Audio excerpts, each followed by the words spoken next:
Cuando hablamos de la OPE, nos referimos a la oferta de empleo público, el procedimiento mediante el que la Administración cubre las vacantes existentes en la misma con carácter definitivo.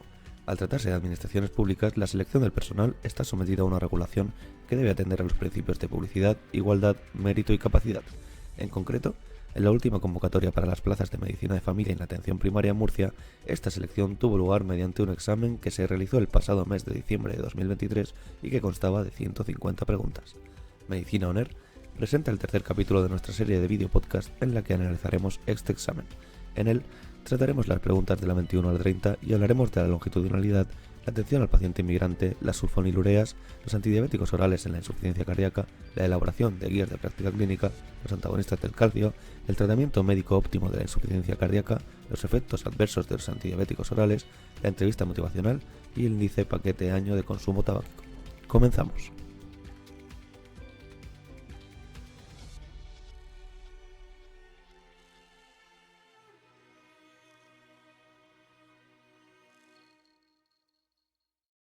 Hola a todos y bienvenidos a Medicina ONER, a este tercer capítulo de nuestro análisis del examen de la oferta de empleo público que tuvo lugar en Murcia para Medicina de Familia en Atención Primaria en diciembre de 2023. En el capítulo de hoy vamos a analizar las preguntas desde la 21 a la 30. Empezamos con la 21, que nos habla de la longitudinalidad, una característica fundamental de la atención primaria de salud que la diferencia de las otras especialidades clínicas según el enunciado. Nos pide que señalemos la opción falsa. A. Se establece una relación de confianza entre el profesional y el paciente que favorece una comunicación efectiva. B. Es el conocimiento en profundidad por parte del profesional de la historia clínica y contexto familiar y psicosocial del paciente. C. La reducción de ingresos innecesarios. Y D.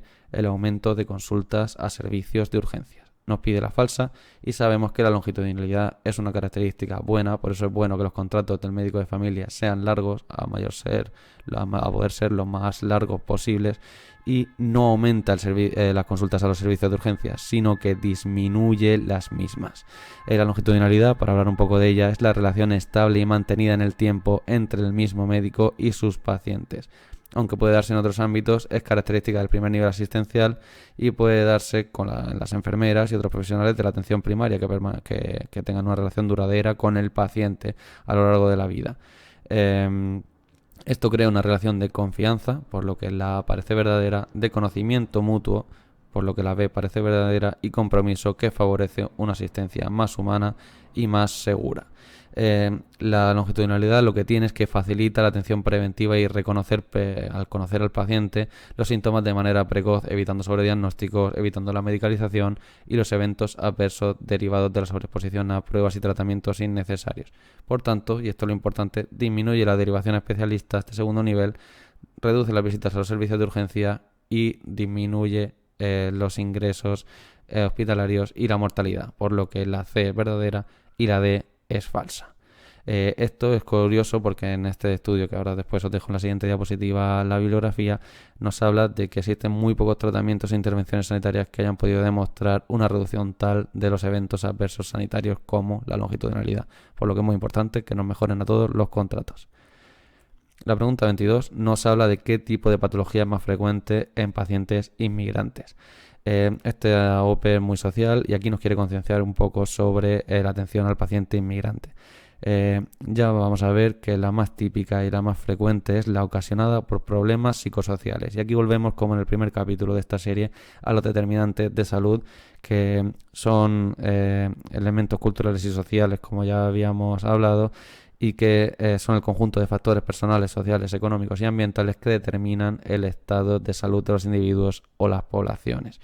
Hay un vínculo que está establecido entre pobreza y bajo nivel de salud, y hay un vínculo establecido de la misma manera entre inmigración económica y pobreza, por lo cual aquellos que están socialmente excluidos, como por ejemplo los inmigrantes pobres, presentan unos resultados de salud peores o mucho peores que la población general. Los determinantes de la salud de los inmigrantes, ahora lo veremos en una tabla, pero se derivan normalmente pues de los estilos de vida, de la situación laboral económica, de la situación social y cultural, de la situación legal, de la educación, de la edad y de género, de la cultura sanitaria, del medio ambiente, etcétera. O sea que son están muy condicionados por problemas psicosociales, por situación irregular, por el hecho de vivir en zonas con riesgo social elevado, dificultad de acceso al servicio sanitario en muchos casos por falta de información, problemas de comunicación relacionados con el idioma y con las diferencias culturales, etcétera. O sea que efectivamente los problemas psicosociales son muy importantes en la atención a este colectivo. Hay que tener en cuenta estas peculiaridades para estar atentos a qué patologías pueden salir en los inmigrantes. Y aquí nos habla de las patologías que son de la adaptación que tan a menudo sufre, o la desadaptación que tan a menudo sufre el inmigrante pobre por el aislamiento o la soledad. En la pregunta 23 nos hablan del tratamiento de la diabetes tipo 2 y nos hablan de cuál de los siguientes no es una sulfonilurea. Bueno, la que no es una sulfonilurea de los 4 tratamientos que nos listan es la metformina. La metformina es una biguanida, ¿vale? Es un fármaco, una biguanida con unos efectos antihiperglucemiantes. Hay que saberse las familias de fármacos antidiabéticos orales. Sabemos que tenemos los secretagogos, que incluyen, como digo, las sulfonilureas, que son los que nos preguntan aquí, incluyen a la glicacida, glimepirida y glibenclamida. Estos fármacos, las sulfonilureas, son secretagogos, estimulan la secreción endógena de insulina por parte de los islotes pancreáticos, aunque lo hacen en un sitio distinto a las meglitinidas, que también son secretagogos, que son las repaglinida y la nateglinida. Luego tenemos los fármacos sensibilizantes, que incluyen a las biguanidas, que es la metformina, que lo que hacen es reducir la síntesis hepática de glucosa, la absorción intestinal de glucosa y aumentar la sensibilidad periférica de la insulina. Estos son las biguanidas, como la metformina. Luego tenemos la tiazolidinediona, que mejora la sensibilidad celular a la insulina, que son la rosiglitazona y la pioglitazona, y los inhibidores de la alfa-glucosidasa intestinal que están en desuso, que son la carbosa y el miglitol, que reducen la absorción de glucosa en el intestino delgado. Aquí tenemos los sensibilizantes en contraposición a los secretagogos. Otras familias serían los análogos de algún tipo de proteínas, por ejemplo, los inhibidores del DPP4, como la vidagliptina o la sitagliptina, o los análogos del GLP-1, como por ejemplo la liraglutida, que lo que hacen es el efecto incretina, aumentan la acción de las hormonas llamadas incretinas sobre sus órganos diana, y los análogos del GLP-1 incrementan de forma dependiente de la glucosa la secreción de insulina de las células beta del páncreas, por lo que estos análogos de tipo de la proteína serían los IDPP4 y los análogos del GLP-1. Luego tenemos las glifocinas, que son principalmente los inhibidores de sodio glucosa SGLT2, que están muy de moda y que reducen la glucemia al hacer que los riñones extraigan el azúcar del cuerpo a través de la orina. La canaglifosina, por ejemplo, la empaglifosina, etc. La pregunta 24 nos habla de nuevo de antidiabéticos orales y nos pregunta por un paciente diabético con insuficiencia cardíaca. ¿Qué fármaco no se recomendaría? ¿La pioglitazona, la glicacida, la dapaglifosina o la sitagliptina?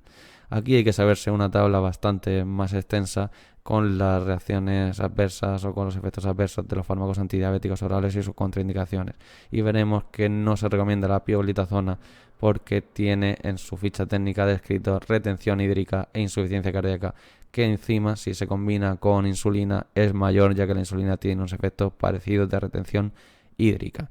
O sea que hay que llevar mucho cuidado con poner pioglitazona en insuficiencia cardíaca. Aquí tenéis la tabla de la que os hablo y vemos que dentro de las sulfonilurias, que las han vuelto a preguntar, dentro de las tiazolidinedionas, tenemos la pioglitazona, que produce insuficiencia cardíaca con edemas, ganancia de peso, fracturas de deterioro cognitivo, etcétera. O sea que en pacientes con insuficiencia cardíaca, las tiazolidinedionas como la pioglitazona no serían las más adecuadas. Las sulfonilureas veremos, que las hemos visto en la pregunta de antes, que las van a volver a preguntar más adelante, como decía. En la pregunta 25 nos pregunta qué es imprescindible para la elaboración de guías de práctica clínica y nos da para ofrecer entre las opciones que tengamos la aprobación por parte de la gerencia del área, la disponibilidad de la evidencia científica, que sea una patología que consuma muchos recursos o que venga avalada por la industria farmacéutica.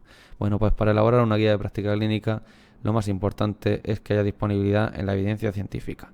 La aplicación de la medicina basada en la evidencia es responsable de los actuales cambios en la evaluación y síntesis de la evidencia y en la formulación de recomendaciones en la elaboración de guías de práctica clínica.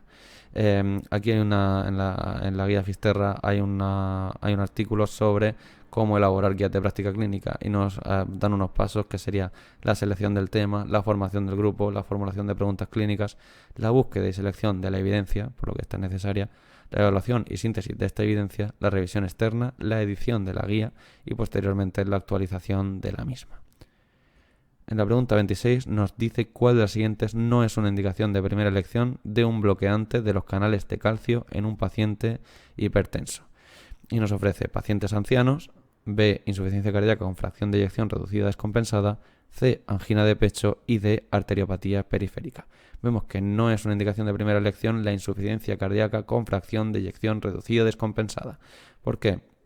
Bueno, vemos que los bloqueantes de calcio a nivel central se pueden utilizar para el tratamiento de la angina de pecho, por lo que la C sería correcta, tratamiento de la hipertensión arterial, como ya sabemos, la profilaxis de la taquicardia supraventricular paroxística, control de pacientes con flúter o fibrilación auricular siempre que no tengan vía accesoria y la prevención secundaria posinfarto de miocardio en pacientes sin insuficiencia cardíaca durante la fase aguda, por lo que ya vemos que la insuficiencia cardíaca y los bloqueantes de calcio no se llevan muy bien. Además, para elegir específicamente algunos fármacos en función de las comorbilidades del paciente, vemos que los antagonistas del calcio en pacientes con más de 65 años sí que son efectivamente una opción de primera línea.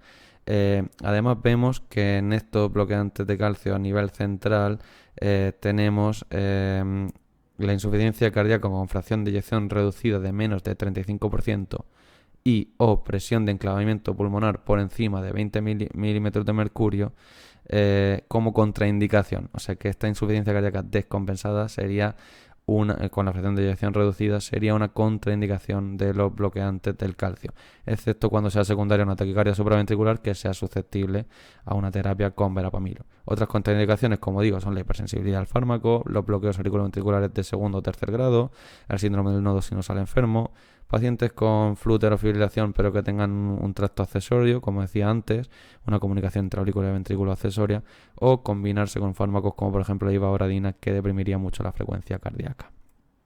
El diltiazem, en cuanto a la arteriopatía periférica, vemos que está considerado como la primera opción en el tratamiento farmacológico de la hipertensión arterial en pacientes con enfermedad arterial periférica, por lo que no está contraindicado su uso y sí puede ser de elección en la misma, como lo veis. Y los antagonistas del calcio además se ha visto que pueden tener un efecto beneficioso en la progresión de la aterosclerosis. Os he dejado aquí unas tablas de up-to-date muy interesantes con las indicaciones o contraindicaciones según el tipo de fármaco y según el tipo de paciente. Vemos que, por ejemplo, en el paciente con fallo cardíaco con fracción de eyección reducida nos recomienda el uso de IECAS, ARA2, beta-bloqueantes, diuréticos y antagonistas de la aldosterona. No así los de calcio antagonistas. Hay muchas situaciones clínicas que nos pueden indicar en un paciente hipertenso empezar con un fármaco u otro. En la pregunta 27 nos habla de un paciente de 64 años que tras sufrir un infarto de miocardio presenta en la ecocardiografía una fracción de eyección del 35% y clínicamente presenta una disnea con esfuerzos moderados, por lo que ahí nos pregunta el tratamiento que estaría desaconsejado. Esto que nos pregunta es qué fármacos forman parte del tratamiento médico óptimo de la insuficiencia cardíaca con fracción de eyección reducida, que es lo que nos está describiendo. Y vemos que el único que no es el fármaco del que hemos hablado antes, el diltiazem. El diltiazem estaba contraindicado en la insuficiencia cardíaca aguda, por lo que ya sabíamos que no se llevaba muy bien con ella. Sí que estarían indicados los beta-bloqueantes, los inhibidores de la enzima de conversión de angiotensina y la espironolactona si persiste sintomático pese al tratamiento previo con IECAS y beta-bloqueantes. Aquí tenemos el resumen del tratamiento médico óptimo, que son 4 fármacos bloqueando 4 vías, que serían los IECA-ARA2 o los inhibidores de la neprilisina, los inhibidores del receptor de mineralocorticoides, que serían efectivamente la espironolactona, por ejemplo, o la plenerona, los beta-bloqueantes, que bloquearían el sistema nervioso simpático, y el cotransportador glucosa tipo 2 bloqueado, que sería lo que harían los ISGLT2, que además han demostrado que se pueden dar en fracción de eyección preservada y mejoran el pronóstico. Aquí tenéis otro algoritmo en el que podéis ver que tras dar IECA-ARA2, beta-bloqueantes y diuréticos según se necesite, si sigue con una NIJA de 2 a 4 de disnea, se puede añadir bloqueantes antagonistas de los receptores de aldosterona, como sería la espironolactona. En la pregunta 28 nos vuelven a hablar, ya os lo avanzaba antes, de diabetes tipo 2 y de antidiabéticos orales y nos preguntan qué medicamento produce aumento de peso. Hay que volver de nuevo a la misma tabla de efectos adversos y ver que la glicacida, es decir, otra vez preguntan las sulfonilureas, la glicacida produce ganancias de peso como efecto adverso. La pregunta 29 nos habla de la entrevista motivacional y dice: las siguientes son habilidades en la entrevista motivacional excepto una. A. Escuchar de manera empática y validar al paciente. B. Detectar y trabajar las resistencias. C. Dar apoyo al sentido de autoeficacia. Y D. Evitar la discrepancia ambivalencia del paciente. La que no forma parte de la entrevista motivacional es evitar la discrepancia ambivalencia del paciente. Bueno, la entrevista motivacional es un estilo de consejo que ayuda a resolver la ambivalencia que existe entre el cambio y el no cambio de conductas. Y es importante que el sujeto sepa que, al igual que el cambio puede ser bueno, tiene sus pros y sus contras, tanto el cambio como el no cambio. Incluye 5 procesos: expresar la empatía mediante una escucha reflexiva, por lo que la grabación es correcta. Como sabemos, la empatía es la capacidad para ponerse en el lugar del otro sin prejuzgarla y asumiendo como legítimas sus creencias, intereses, deseos y sentimientos, y no compararlas con las propias. El siguiente proceso sería el desarrollo de discrepancias, por lo que sería interesante que el paciente desarrolle discrepancias, ya que cuando las personas perciben discrepancias entre cómo están y cómo esperan estar, puede aumentarse la motivación al cambio y reforzarse. El profesional debe centrarse en ayudar a los jóvenes, en este caso pone jóvenes, pero es a cualquier paciente, porque este documento está centrado en jóvenes, a darse cuenta de cuándo difiere la conducta actual del ideal de conducta que desean. Por eso sí que son deseables las discrepancias. La D sería la falsa. Aquí hay un paso que no entra en las respuestas, que sería evitar argumentaciones, que es básicamente evitar confrontar de manera frontal al paciente, porque a veces pueden adoptar la posición opuesta y pueden negar el problema y generar una lucha de poderes que no beneficiará la motivación del cambio. Y sí, lidiar con las resistencias, por lo que la respuesta B es correcta, ya que la resistencia es cuando el individuo entrevistado ve la situación de manera diferente al entrevistador, lo que implica que tenemos que entender su perspectiva y partir de ese punto. Es una señal de que hay que cambiar de dirección o de método, escuchar con más atención, y ofrece una oportunidad de una manera nueva, tal vez sorprendente, de aprovechar la situación para meter nuestra imagen, para meter nuestra información sin confrontar. Y por último, el último de las habilidades es apoyar la autoeficacia. Hay una barrera para el cambio, que es la creencia de que la persona no va a ser capaz de conseguir un cambio o de mantenerlo. Y por eso es muy importante tomar en consideración la información que proviene de otras sesiones en las que el sujeto sí que ha afrontado otros retos con éxito o de aquellos avances que se hayan logrado, para recordarles que sí es capaz y que se sienta capaz de afrontar un reto, ya que esto aumenta las posibilidades de comenzar a abordarlo. La última pregunta que vamos a ver es la pregunta 30, que es muy fácil, y el único problema que podemos tener es que nos falta un poco de calle, que nos habla de un paciente de 56 años, casado, con 3 hijos de 6, 8, 11 años, fumador de 25 cigarrillos al día desde hace 30 años. Esto es lo único que importa. Dice que el primer cigarrillo se lo fuma en la primera media hora después de levantarse. Y nos pregunta cuál es el índice paquete año de este paciente respecto al consumo de tabaco. Ya os adelanto que la respuesta correcta es 37,5, y digo que lo que nos falta calle porque podemos saber que la fórmula es el número de paquetes al día que se fuma el paciente por los años fumando, y eso nos daría el índice de paquetes año, pero tenemos que saber también que un paquete lleva 20 cigarrillos, de tal manera que lo que hay que hacer es calcular cuántos paquetes se fuma al día. Este paciente que fuma 25 entre 20 cigarrillos que lleva un paquete, 1,25 paquetes diarios por 30, 37,5 paquetes año. Y esto ha sido todo. Espero que hayáis disfrutado de este tercer capítulo. He intentado no enrollarme mucho, ya que este mes pretendo sacar 2 capítulos para acabar este proyecto antes del año que viene. Es un proyecto que quiero desarrollar a lo largo del 2024 y espero que lo estéis disfrutando. Es una excusa para hablar de medicina en general, para hablar de medicina de familia en general, y que nos sirve también para promocionar distintas claves de nuestra especialidad, la medicina de familia, que tenemos tanto Araceli como yo. Nos podéis seguir en nuestro Instagram y en nuestros canales de Spotify y YouTube. Os esperamos y seguiremos dándole caña para vosotros y para nosotros. Un abrazo a todos y que os vaya muy bien estas semanas.